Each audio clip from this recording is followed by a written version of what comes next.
इसमें 5 स्पष्टीकरण दिए हैं दुष्प्रेरक को समझने के लिए। 5 कंडीशंस बताई गई हैं। हम एक एक करके सभी कंडीशंस आपको बताएंगे। सबसे पहली कंडीशन है, किसी अवैध कार्यलोप का दुष्प्रेरण अपराध की कोटि में आ सकेगा।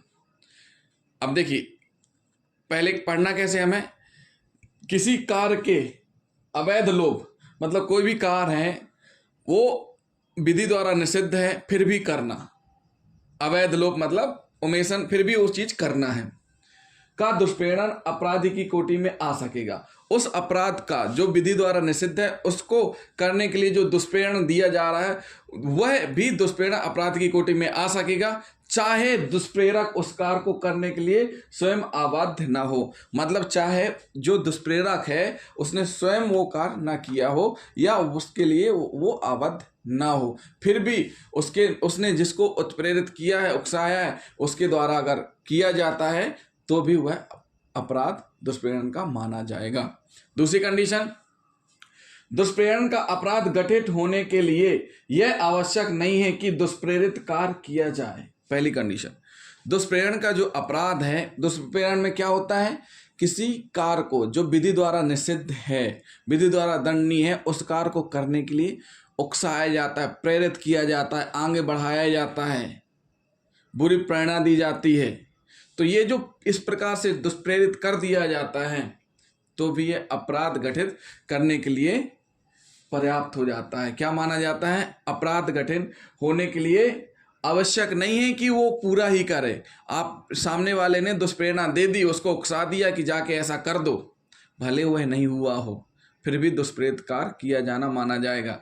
दूसरी कंडीशन है इसमें, अपराध गठित करने के लिए अपेक्षित प्रभाव कारित हो। मतलब सीधी सी बात है, फिर से इसको एक बार आप पढ़ना, दुष्प्रेरण का अपराध गठित होने के लिए यह आवश्यक नहीं है कि दुष्प्रेरित कार्य किया जाए।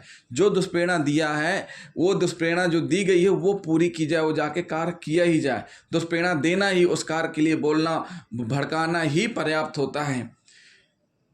या अपराध गठित करने के लिए अपेक्षित प्रभाव कारित हो, मतलब जो अपराध गठित करने के लिए ऐसा प्रभाव डाल देगी जिससे अपराध गठित हो जाए। मतलब जैसे भीड़ को भड़का देना, सोशल मीडिया में ऐसा चला देना और भीड़ इकट्ठी होने लगे लेकिन भले वो अपराध ना करे, लेकिन इस तरीके से सामने वाले ने दुष्प्रेरण फैलाया, अपेक्षित प्रभाव कारित कर रहा है। इसमें हम उदाहरण के हिसाब से समझेंगे।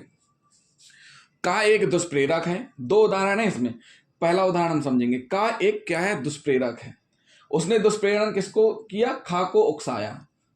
क्या दुष्प्रेरण किया कि गा की हत्या के लिए। दुष्प्रेरण यहाँ क्या है, गा की हत्या के लिए, हत्या करने के लिए दुष्प्रेरण दिया। किसको, खा को, कि गा की हत्या करना है। और खा ने इनकार किया कि भैया हम ना करेंगे।